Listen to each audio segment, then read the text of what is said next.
Praise lord. జీవము గల దేవుని పరిశుద్ధాత్మ సహవాసం వడలి. ఈరోజు వాగ్దానం మన కొరకు, మీ అవిశ్వాసమును నేను బాగు చేసేదను, మీ అవిశ్వాసమును నేను బాగు చేసేదను. భ్రష్టులేని బిడలారా తిరిగి రండి, మీ అవిశ్వాసమును నేను బాగు చేసేదను.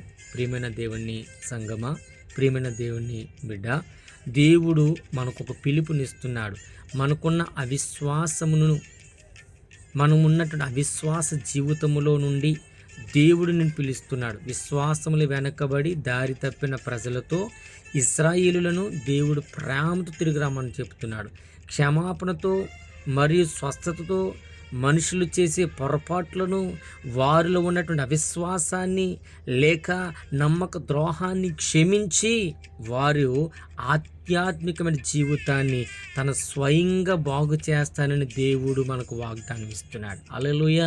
ఈరోజు నీ విశ్వాసం దేని బట్టి పోగొట్టుకున్నావో, నీ విశ్వాసం దేని బట్టి విడిచిపెట్టావో, అవిశ్వాసమైన జీవితంలో ఎందుకు బ్రతుకుతున్నావో దేవుడు మాట్లాడుతున్నాడు. నిన్ను బాగు చేస్తాను. Praise lord. పశ్చాత్తాపానికి పిలిపేయమంటున్నాడంటే స్పందిస్తూ ప్రజలు, మా దేవుడిని యెహోవా మీ యొద్దకు మేము వచ్చుచున్నాము. ఏమన్నాను ప్రజలుగా మనమందరము? దేవా నీ యొద్దకు మేము వచ్చుచున్నాము, మమ్మల్ని బాగుపరచగలిగే దేవుడు నీవని చెప్పాలి. ఇది దేవుని యొక్క అపారమైన ప్రేమను, ఆయన ఇచ్చేటటువంటి పునరుద్ధానమైనటువంటి సూచన, గొప్ప వాగ్దానాన్ని మనం గుర్తించేవారుగా ఉండాలి. హల్లెలూయా.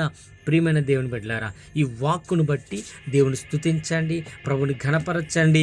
ఆయన మన ఏ స్థితిలోనున్నా, ఎలాగ ఉన్నా, ఎంతగా నువ్వు పాడైపోయినా బాగు చేయగలిగేది యేసు యొక్క రక్తము. ఆమేన్. యేసు యొక్క రక్తము. మీరు ఈ యొక్క 3వ అధ్యాయము మొదటి 2-3 వచనాలు చదివితే ఇటువంటి వ్యక్తిని ఆయన పిలుస్తున్నాడు, మీకు అర్థమవుతుంది. ఖచ్చితంగా ఈ మాట మీరు చదవండి. ప్రార్థన చేసుకుందాం.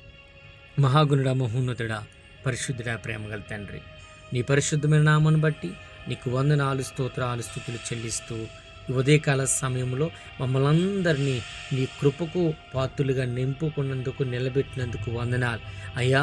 మా ఎడల నీకున్న ఉద్దేశములు, మమ్మల్ని ప్రేమిస్తున్నటువంటి నీ అపారమైన ప్రేమను బట్టి వందనాలు. మాకున్న అవిశ్వాసమును బాగు చేసే దేవుడు. నిజమే, మా గాయములు కడతావు, మమ్మల్ని స్వస్థపరుస్తావు.